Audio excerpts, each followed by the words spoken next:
Una mujer joven despierta con un fuerte dolor de cabeza, desnuda y con frío. Sus extremidades están atadas por correas de cuero y cadenas, y sus piernas están dolorosamente separadas por una intimidante barra de hierro. Sus ojos están cubiertos, pero la venda está floja y puede ver que se encuentra en un pequeño cuarto blanco. Las paredes están llenas de grotescos juguetes sexuales, aterradores látigos y equipo quirúrgico afilado y reluciente. Comienza a sudar de miedo cuando descubre que hay varias cámaras filmándola desde diferentes ángulos de la habitación. Escucha la estática de una cinta de cassette comenzando. La voz de un hombre, fría y pavorosa, comienza a hablar diciendo: Hola, ¿estás cómoda? Lo dudo. Tus muñecas y tobillos están encadenados, amordazada, probablemente con los ojos vendados. Estás desorientada y asustada también. Me imagino. Es perfectamente normal en estas circunstancias. El hombre continúa burlándose. Dice que ha sido secuestrada para convertirse en esclava sexual sin esperanza de escapar. Ha sido secuestrada por David Parker Ray, el asesino de la caja de juguetes. Como la mayoría de sus víctimas, ella no saldrá viva de este cuarto. David Parker Ray raptó, torturó y asesinó mujeres desde que tenía 15 años en 1954 hasta el día de su captura, el 22 de marzo de 1999. A lo largo de su ola de crímenes durante esos 45 años, asesinó a más de 60 víctimas en diferentes ciudades de Estados Unidos.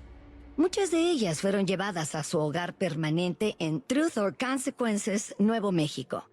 David Parker Ray era meticuloso en sus secuestros.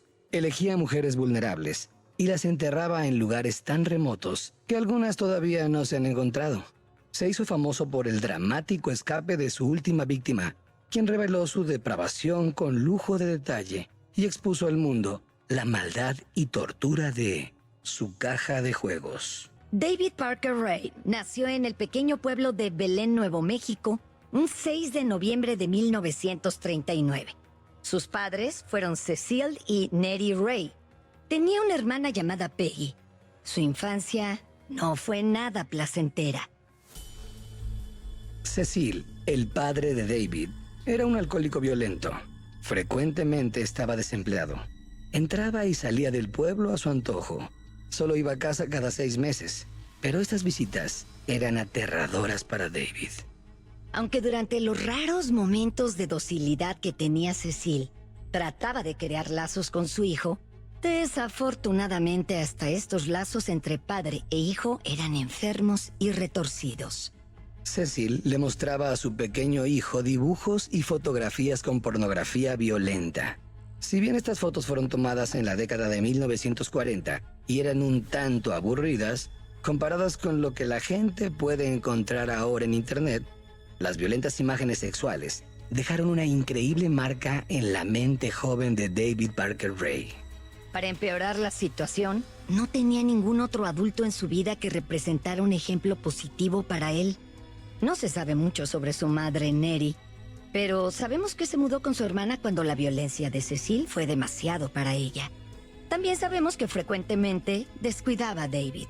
Algunos historiadores sospechan que Nettie era adicta a las drogas o al alcohol, pero como no hay mucha información disponible sobre la madre de David, no podemos asegurarlo. Pero alguna información sobre las experiencias de David con su tía se han hecho públicas. Declaró que su tía lo cuidaba cuando sus padres estaban lejos, aunque estaba lejos de ser una figura materna. Cuando se quedaba a solas con David, lo forzaba a tener sexo con ella. No se sabe qué tan joven era él cuando comenzó el abuso, pero duró por años. Las cosas solo empeoraron cuando su tía lo obligó a participar en sus retorcidas fantasías sexuales, obligándolo a lastimarla para obtener placer. Claramente la tía de David puede ser clasificada como masoquista, alguien que obtiene placer sexual al experimentar dolor. Pero los motivos y causas del masoquismo son un tema de debate entre psicólogos, psiquiatras y psicoanalistas. Una teoría que se podría aplicar para su caso fue propuesta por Roy F. Baumeister en el Diario de Investigación Sexual. Él especulaba que el masoquismo es una forma compleja de evasión, donde el participante soporta el dolor para despegarse mentalmente de su vida. El dolor aleja su atención de cualquier problema que estén enfrentando y los lleva a enfocarse exclusivamente en el dolor físico temporal. Es posible que la tía de David abusara de él por esta razón. Estaba desprovista financieramente y era posiblemente adicta a las drogas. De hecho, la mayoría de su familia lo era. Y fue obligada a cuidar y hacerse responsable de los hijos de su hermana. Estas circunstancias pueden ser abrumadoras para muchas personas y quizá fueron más de lo que podía soportar. Pero en lugar de buscar ayuda, proyectó los problemas de su vida en David, lo que dañó aún más al joven. Estas oscuras y terribles experiencias infantiles con su tía y las violentas imágenes pornográficas que le mostraba su padre desde niño moldearon los gustos sexuales de David. Él siempre asociaría el sexo y el placer con el dolor y el tormento de otros. Después de que David cumpliera 10 años en la década de 1950, él y su hermana Peggy se mudaron 25 millas al sureste de Belén, Nuevo México. Aunque la abuela de David no abusó sexualmente de él, tampoco fue amorosa en su vida. Frecuentemente la describía como demasiado estricta y descuidada. Solamente le ponía atención cuando sentía la necesidad de regañarlo. Como resultado de sus problemáticas relaciones, David pasaba la mayoría de su tiempo a solas, vagando en los ranchos cercanos a su hogar. Su abuela estaba más que feliz de que lo hiciera. Fue por esta época cuando David comenzó a desarrollar su inherente creatividad. Buscaba viejas máquinas en terrenos abandonados, las desarmaba y las volvía a armar. Frecuentemente lograba que máquinas viejas trabajaran como nuevas, una cualidad impresionante para alguien de su edad. Al crecer en el abandono y la pobreza, la experiencia de David con la mecánica fue una salida a su habilidad y creatividad. Desafortunadamente, no le tomó mucho tiempo comenzar a aplicar esa creatividad en sus fantasías sexuales, donde tenía completo control sobre las mujeres que soñaba. Comenzó a escribir sobre sus deseos sexuales en diarios y dibujaba ideas de sus pervertidas invenciones para generar dolor sexual en cualquier mujer que pudiera capturar. Una vez dijo que sus fantasías comenzaron cuando solo tenía 10 años. Se imaginaba violando y haciendo daño a niñas pequeñas con una botella de cerveza. Sus fantasías solo empeoraron desde ese momento. Por años, mantuvo sus pensamientos y deseos ocultos. Cuando conocía a una chica, imaginaba cómo sería causarle dolor. Cuando tenía 15 años, sus contenidas y violentas fantasías se convirtieron en algo que debía llevar a cabo. Comenzó a buscar víctimas y para ese punto, en 1956, encontró a su primera presa. Mucho de lo que sabemos de la vida de David Parker Ray y sus crímenes sexuales viene de los detalles en su diario. Escribió estos diarios para inmortalizar sus actividades previas y poder revivirlas en su memoria. Desafortunadamente, como solo escribió la información que le importaba recordar, olvidaba incluir los nombres de sus víctimas. Tampoco documentó lo que hacía con ellas cuando terminaba de abusarlas. Los diarios contienen información útil. Regularmente hablan de dónde se llevó a cabo el secuestro, la duración del mismo, la edad estimada de las víctimas y algunas otras notas que describían lo que había hecho con ellas mientras las tenía cautivas. Los diarios también incluían un ranking que utilizaba para deshumanizar aún más a sus víctimas, dándoles un número 1 si las consideraba bonitas, un 2 si las consideraba promedio y un 3 si las percibía como poco atractivas. La primera descripción en el diario de David Parker Ray ocurre en 1955, cuando apenas tenía 15 años. El cuaderno enumera la locación de su experiencia sexual como Rage Grove, y seguramente se refiere a una arboleda aislada en alguna parte del rancho donde se encontraba la casa de su abuela. Declaró que su primera víctima tenía aproximadamente 15 años, su misma edad. El diario menciona que esta fue su primera experiencia sexual y que ambos pretendieron que era una violación.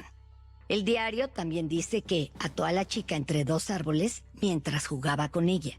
En sus anotaciones, Menciona que esta chica sin nombre disfrutó de la experiencia, por lo que es posible que su encuentro haya sido consensuado. Como quiera, no pasó mucho tiempo antes de que comenzara a experimentar con verdadera violencia sexual. La segunda entrada en su diario es de 1956. Menciona esta fecha como su primer secuestro y primera violación, describiendo a su víctima como muy bonita y de aproximadamente 16 años. David escribe que mantuvo a su víctima por un fin de semana. Documenta la locación como tienda bajo la sombra de los pinos. El camino de la sombra de los pinos es una ruta de senderismo en las montañas Manzano, cerca de Belén, Nuevo México. Probablemente raptó a su víctima en un pueblo cercano, la llevó a las montañas y la mantuvo presa en una tienda lejos del camino. Cuando llegó a las montañas la violó, anotando en su diario todas las horribles cosas que le hizo. A pesar de que sus notas mencionan que solo fue su primera violación, los investigadores creen que también fue su primer asesinato. Es difícil decir cómo mató a esa chica. Sabemos muy poco de lo que le hizo, además de sus anotaciones, donde menciona que practicó nuevas técnicas de sadismo en ella. Lo que sí podemos predecir es cómo terminó esa interacción. Ese fue el primer secuestro de David y como cualquier otra actividad nueva, aún carecía de experiencia. Su objetivo era causar dolor y daños a la víctima, pero aún no sabía cuáles eran los métodos más efectivos para lastimar a las personas y mantenerlas vivas. Como sus técnicas iniciales carecían de práctica, comenzaba cortándolas. La sangre era una muestra visual de que las estaba lastimando. Pero al no tener conocimientos médicos, no podría controlar el sangrado. En el transcurso de 2 días, lo más seguro es que su víctima haya muerto por pérdida de sangre y él la haya enterrado en algún lugar del vasto desierto de Nuevo México, donde el cuerpo nunca fue encontrado. Por primera vez, David había ejecutado su sádica y enferma perversión.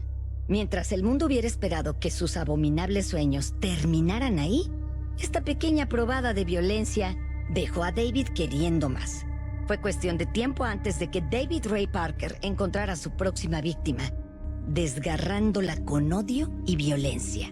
Para 1956, David Parker Ray tenía 16 años y había cobrado su primera víctima. Raptó a una jovencita de 16 años. La llevó a las montañas, la mantuvo cautiva por un fin de semana y posiblemente acabó con su vida. Había logrado cometer uno de los peores crímenes imaginables y apenas iba empezando. Poco después de cobrar su primera víctima, David Parker Ray y su hermana Peggy se mudaron con sus abuelos maternos, los Parker. No se sabe el momento exacto de esta mudanza, ya que diferentes fuentes tienen conflictos con la fecha de llegada de David a la casa de sus abuelos, pero un compañero de secundaria de David recuerda que fue a la escuela por primera vez en 1956, el mismo año en el que cometió su primer asesinato. El compañero de clase recuerda que David era bajo de estatura para su edad. Medía 1,67 y era tímido. Él y su hermana viajaban en una motoneta todas las mañanas para tomar el camión que los llevaba, junto con los demás estudiantes de la región, a la escuela de Mountaineer. Los demás compañeros de David recuerdan que era callado y nunca los miraba a los ojos. También recuerdan que su cara se enrojecía cada vez que alguna chica le hablaba, pues no tenía habilidades sociales. Los demás niños se burlaban de él y lo hostigaban debido a su estatura pequeña y tímido comportamiento. Mientras esperaba el camión de la escuela, era empujado frecuentemente o le robaban su motoneta, pasándola por baches y piedras tan rápido como podían para dañarla, mientras él observaba sin poder hacer nada. David casi nunca se defendía. Su actitud sumisa hizo que sus compañeros pensaran que era inofensivo. Nadie sospechaba de las horribles y violentas cosas que pasaban por su mente todas las horas del día. Si bien esta discrepancia en su comportamiento público y privado hubiera sorprendido a sus compañeros de clase, algunas evidencias sugieren que este tipo de personalidad no es tan fuera de lo común como muchos creen. De acuerdo a un estudio publicado por los investigadores Jackson Milsom, Anthony R. Beach y Stephen D. Webster, titulado Soledad emocional en asesinos sexuales, un análisis cualitativo, Esta timidez exterior no es algo poco común. Su estudio compara los antecedentes de violadores que matan a sus víctimas con los que no las ejecutan. Encontraron que los asesinos sexuales o violadores que mataron a sus víctimas reportaron significativos niveles de soledad en la adolescencia. Es importante destacar que la timidez no es un indicador de que alguien se convertirá o no en un violador. Exacto. El estudio solo señala que entre los violadores analizados, aquellos que mataban a sus víctimas fueron tímidos y retraídos de niños. La psicología de David Parker Ray encaja perfectamente en el molde, ya que era un niño solitario y maltratado que llevó su agresión sexual hacia las mujeres, por lo que la dualidad que hubiera sorprendido a sus compañeros no es tan sorprendente después de todo. Mientras David asistía a la preparatoria de Mountaineer, siguió llevando a cabo sus oscuros impulsos en el desolado desierto de Nuevo México. En 1957, comenzó a expandir su influencia sádica. Las anotaciones de 1957 en el diario de David solo incluyen el año, por lo que es difícil tener una cronología exacta de sus crímenes. Su primera entrada involucra el rapto y violación de una chica desconocida de 16 años. La llevó a una locación etiquetada como BLM Cueva Skull, que posiblemente se refiere a la cueva de una mina abandonada en las afueras de Skull, Nuevo México. Una pequeña comunidad a 12 millas de Mountaineer. Esta cueva está tan escondida que a la fecha no ha sido descubierta. Y para empeorar la situación, esta fue la primera vez que David incluyó a un cómplice en sus crímenes. Su diario dice: Shirley me ayudó. Cometimos muchos errores. Casi se nos escapa. Y se hicieron muchos experimentos en la chica. No se sabe quién es Shirley o cómo David la conoció y convenció de ayudarlo con sus crímenes. Gran parte de esta información se perdió en el tiempo. Tampoco sabemos si su víctima sobrevivió el secuestro, pues no hay demandas por abuso sexual o secuestro registradas por la policía durante o después de la fecha del crimen, por lo que parece que esta víctima de violación fue también víctima de homicidio. David y Shirley continuaron sus despreciables actividades más tarde, raptando a una estudiante universitaria de 20 años y llevándola a la misma cueva cerca de Skull. Esta vez, el diario de David revela: Shirley arregló el secuestro. Esto quiere decir que su cómplice tuvo un rol activo, ayudando a cumplir sus oscuros impulsos, lo que significa que el dúo comenzaba a sentirse más cómodo con sus planes. No se sabe qué obtenía Shirley al ayudarlo. Lo más probable es que ella también era sádica. Basándonos en los siguientes casos de David, es posible que su cómplice Shirley fuera amiga de la víctima. Es probable que Shirley y la chica estuvieran bebiendo una noche, y cuando la reunión terminaba, Shirley le haya sugerido seguir la fiesta consumiendo marihuana o incluso drogas más fuertes. Y probablemente la chica estaba preocupada por consumir drogas en un lugar relativamente público. Shirley le aseguró que no debía preocuparse. Conocía una locación perfecta. Una cueva en medio de la nada. Era el lugar perfecto para drogarse y podían quedarse ahí toda la noche. Shirley llevó a la chica a la cueva donde David esperaba. Seguramente David tomó a la chica y la tiró al suelo atándola con cuerdas. La chica gritaba, pidiendo ayuda a Shirley. Pero Shirley sonreía y apretaba aún más las cuerdas. La víctima se daba cuenta que había caído en una trampa mientras su mente se llenaba de terror y miedo. David probablemente le dijo todo lo que le harían. Entonces sacaba sus herramientas. Le mostraba una caja de agujas y una colección de afilados anzuelos para pescar. El dúo procedía a perforar la piel de la víctima en las partes más sensibles del cuerpo, deleitándose con la tortura que infligían.